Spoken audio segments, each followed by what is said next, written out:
Hi friends, welcome to அமர்வேதியா channel. இன்றைக்கி நம்ம எதை பற்றி பார்க்க போகிறோம்னா 6ஆம் வகுப்பு தமிழ் பருவம் 1 இயல் 3 அதில் கல்விக்கண் திறந்தவர் அப்படிங்கிற ஒரு கதையை பற்றி தான் நீங்கள் பார்க்க போகிறோம். வாங்க நம்ம வீடியோக்குள்ளே போகலாம். இயல் 3 கல்விக்கண் திறந்தவர்.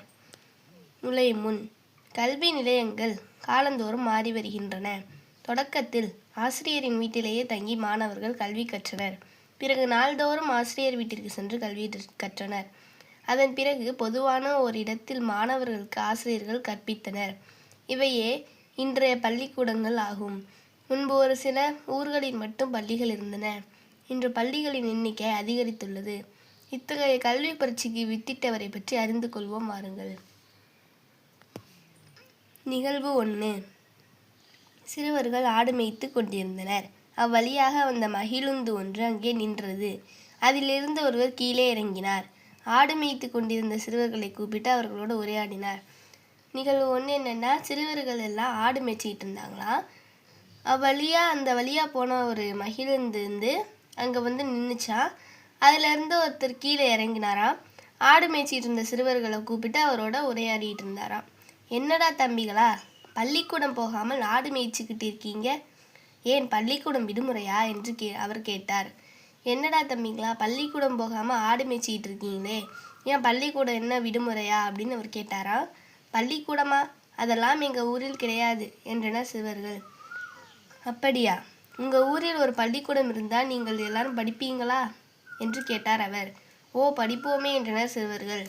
பள்ளிக்கூடமா, அதெல்லாம் எங்கள் ஊரில் கிடையாதே என்றனர் அப்படின்னு சொல்லியிருக்காங்க சிறுவர்கள். அப்படியா, உங்கள் ஊரில் பள்ளிக்கூடம் ஒன்று இருந்தால் நீங்கள் எல்லோரும் படிப்பீங்களா அப்படின்னு கேட்டிருக்காரு. ஓ, படிப்போமே அப்படின்னு சிறுவர்கள்லாம் சொல்லியிருக்காங்க. ஊர்தோறும் பள்ளிக்கூடங்களை திறக்க வேண்டும் என்ற முடிவுக்கு வந்தார் அவர். ஊர் ஃபுல்லாக பள்ளிக்கூடங்கள்லாம் திறக்கணும் அப்படின்னு சொல்லி ஒரு முடிவுக்கு வந்துட்டார் அவர்.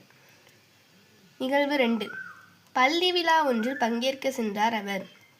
அப்போது மாணவர்களிடம் படிப்பறிவு இருந்தால்தான் நாடு முன்னேற்றம் அடையும், எனவே தான் நாடு முழுக்க 50,000 பள்ளிகளை திறக்க முடிவு பண்ணியிருக்கோம். பள்ளி விழா ஒன்றில் பங்கேற்க சென்றார் அவர்.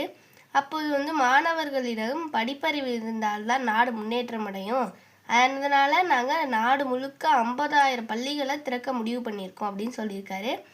குழந்தைங்க, நீங்கள் எவ்வளவு தூரம் நடந்து போவீங்க? நீண்ட தூரம் நடந்தால் களைச்சு போயிடுவீங்க, அப்புறம் எப்படி படிக்க முடியும்? அதனால் 1 மைல் தூரத்தில் ஆரம்ப பள்ளி, 3 மைல் தூரத்தில் நடுநிலை பள்ளி, 5 மைல் தூரத்தில் உயர்நிலை பள்ளி இருக்கணும்னு திட்டம் என்று பேசினார். குழந்தைங்களா, நீங்கள்லாம் எவ்வளோ தூரம் நடந்து போவீங்க? நீண்ட தூரம், ரொம்ப தூரம் நடந்து போயிட்டு இருந்தீங்கன்னா களைச்சி போயிடுவீங்க, அப்புறம் எப்படி படிக்க முடியும்? அதனால் 1 மைல் தூரத்தில் ஆரம்ப பள்ளியும், 3 மைல் தூரத்தில் நடுநிலை பள்ளியும், 5 மைல் தூரத்தில் உயர்நிலை பள்ளியும் இருக்கணும் அப்படின்னு திட்டம் போட்டிருக்கோம் அப்படின்னு பேசினாராம். நிகழ்வு 3. பள்ளி நிகழ்ச்சி ஒன்றில் தேசிய கொடி ஏற்ற அவரை அழைத்தனர். அவர் கொடியேற்றும் போது அனைவரும் எழுந்து நின்று வணக்கம் செலுத்தினர். அப்போது மாணவன் ஒருவன் மயங்கி விழுந்தான். அனைவரும் பதற்றமடைந்தனர். தண்ணீர் தெளித்து அவனை எழுப்பினர். பள்ளி நிகழ்ச்சி ஒன்றில் தேசிய கொடி ஏற்றத்துக்காக அவரை அழைச்சாங்களாம். அவர் கொடியேற்றும் போது எல்லாரும் எந்திரிச்சு நின்று வணக்கம் செலுத்துனாங்களாம். அப்போ ஒரே ஒரு மாணவர் மட்டும் மயங்கி விழுந்துட்டானா. எல்லாருமே ஒரே பதற்றம் அடைஞ்சிட்டாங்களாம். தண்ணீர் தெளித்து அவனை எழுப்பினாங்களாம். மயக்கம் தெளிந்த அவன் சிறுவனிடம் அவர் காலையில் சாப்பிட்டாயா என்று கேட்டார். அவன் எதுவும் சாப்பிடவில்லை என்றான். அதற்கு அவர் ஏன் என்று கேட்டார். மாணவன் சாப்பிட எதுவும் இல்லை என்று பதில் கூறினான். இதற்கு பிறகு படிக்க வரும் மாணவர்களுக்கு ஒருவேளை உணவாவது வழங்க வேண்டும் என்று முடிவு செய்தார் அவர். மயக்கம் தெளிஞ்ச சிறுவன்கிட்ட அவர் போய் கேட்குறாரு, காலையில் சாப்பிட்டியா அப்படின்னு கேட்குறாரு. அவன் எதுவுமே நான் சாப்பிடல அப்படின்னு சொல்கிறான். ஏன் அப்படின்னு கேட்குறாரு இவர். அதுக்கு மாணவன் சொல்கிறான், நான் சாப்பிட்றதுக்கு எதுவுமே இல்லை எங்கள் வீட்டில், அதனால் நான் சாப்பிடல அப்படின்னு பதில் சொல்கிறான்.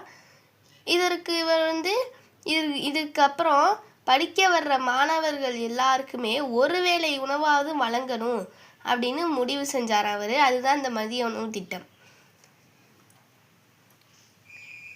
ஃப்ரெண்ட்ஸ், இதோடைய தொடர்ச்சியை நம்ம நெக்ஸ்ட் வீடியோவில் பார்ப்போம்.